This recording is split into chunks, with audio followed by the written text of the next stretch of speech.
With the U.S. presidential election now just days out, Vice President Kamala Harris and her opponent Donald Trump continued their respective campaign blitzes across battleground states on Thursday, with both candidates courting Hispanic voters in the Southwest.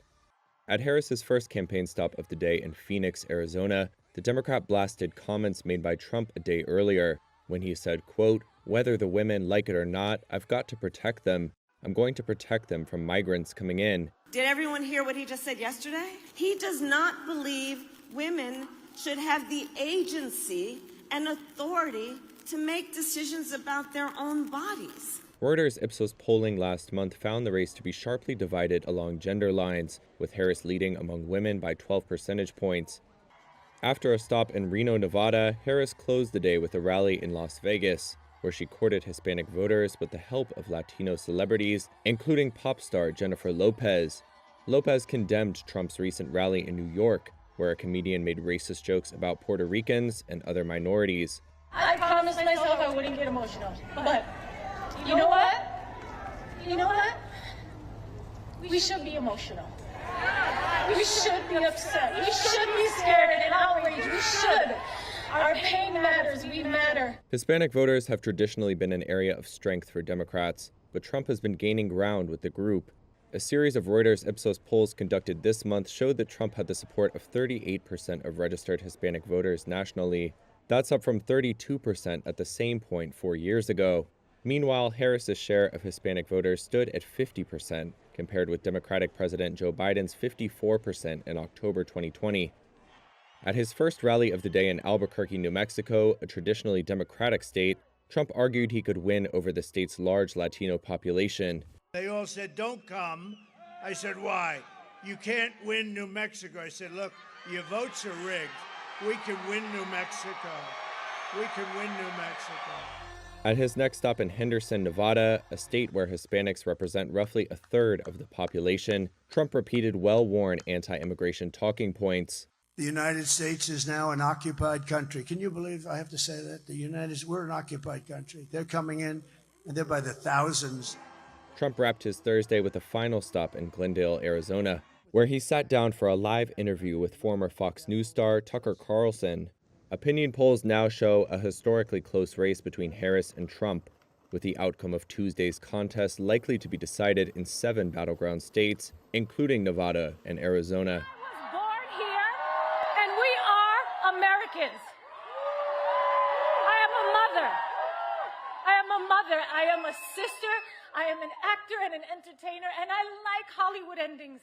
I like when the good guy, or in this case, the good girl wins.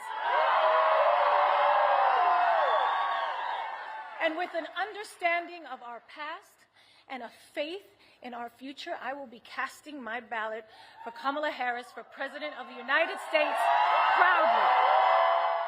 Our pain matters. We matter. You matter. Your voice and your vote matters. And look, don't be afraid to make people around you uncomfortable. Invite people around you to be the change, to go out there and vote. Nobody likes having tough conversations or talking about politics, but trust me, I've been in some of these rooms. I see the way power works in this country. They love it when you do nothing.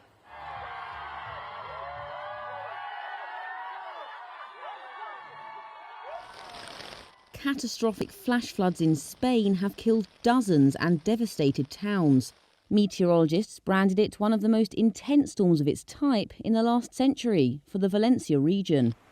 It was caused by a destructive weather system known in Spain as DANA.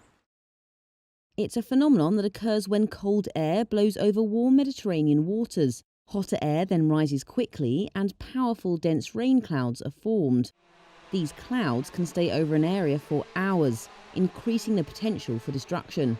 As well as rain, meteorologists say that the event can also cause large hailstorms or tornadoes. DANA, a Spanish acronym for High Altitude Isolated Depression, differs from common storms. That's because it can form independently of polar or subtropical jet streams. Eastern and southern Spain are particularly susceptible to it due to its position between the Atlantic Ocean and the Mediterranean Sea, with warm, humid air masses meeting cold fronts in a mountainous region. the pattern is believed to be growing more frequent. And experts like Professor Hannah Cloak say this increase is due to climate change, as a rise in the Mediterranean's temperature and a warmer atmosphere will contribute to more frequent extreme episodes. We're going to see more of these flash floods in the future. This has the fingerprints of climate change on it, these terribly heavy rainfalls and these devastating floods. She said even early warnings of heavy rain, based on reliable forecasts, did little to prevent fatalities. We must help people understand the danger they're in. We must help people understand, imagine these volumes of water running through their streets and into their homes. Just telling people that it's going to rain quite a lot is not good enough. People don't understand what to do. They don't have the information they need to keep themselves and their families safe. North Korea says this week's missile test featured a new intercontinental ballistic missile it calls the Hwasong-19. State-run television showed videos of the test and photos of leader Kim Jong-un and his daughter at the launch site. Pyongyang lauded it as the world's strongest strategic missile and said it demonstrated the country's military muscle. South Korea warned after the test that North Korea could receive missile technology from Russia as a reward for its help in Russia's war with Ukraine. The Pentagon says it's still assessing the missile launch and didn't yet see any sign of Russian involvement. The Hwasong-19 appears to have the range to strike nearly anywhere in the United States, though questions remain about whether the North has mastered guidance technology and other challenges. Washington and its allies criticized Pyongyang's actions, which came just days before the pivotal U.S. presidential election. Secretary of State Antony Blinken denounced the launch in a press conference Thursday. One of the things that we emphasized today was a reaffirmation of the United States' ironclad commitment to the ROK's security, and that includes through extended deterrence. That's especially important in light of the ongoing provocations coming from North Korea, including another ICBM launch just yesterday. We condemn it in the strongest terms. The latest launch of many and other provocative actions that it's taken. Flagrant violations all of multiple UN Security Council resolutions. On Thursday, US and South Korean air forces staged joint aerial drills in response to the North's missile launch. In Thursday's tests, the rocket splashed down about 125 miles off an island in northern Japan. South Korean and Japanese militaries say it flew higher than any previous North Korean missile and set new records for flight times. Airplanes struggle to take off and land as Typhoon Kong-rey hits Taiwan. The strong typhoon made landfall on the island's east coast on Thursday. More than 300 flights have been cancelled due to the turbulent weather. All cities and counties in Taiwan declared a day off, closing financial markets and schools. The typhoon also knocked out power to nearly 500,000 households. Severe flooding inundated the island's remote areas, damaging vehicles and houses. In the northern city of Keelung, residents braced themselves for the largest storm by size to hit the island in nearly 30 years. This woman says she is worried that the water will flood her betel nut shop. At a port, a man says he may add additional ropes and strengthen the fortifications of his fish boat. In the eastern city of Hualien, high waves crushed coastal areas. Torrential rain in the mountainous area triggered mudslides.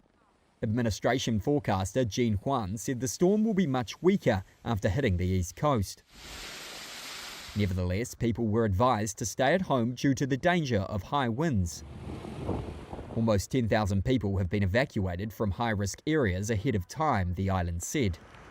Subtropical Taiwan is frequently hit by typhoons. The last one, Typhoon Kong-rey, killed 4 people earlier this month.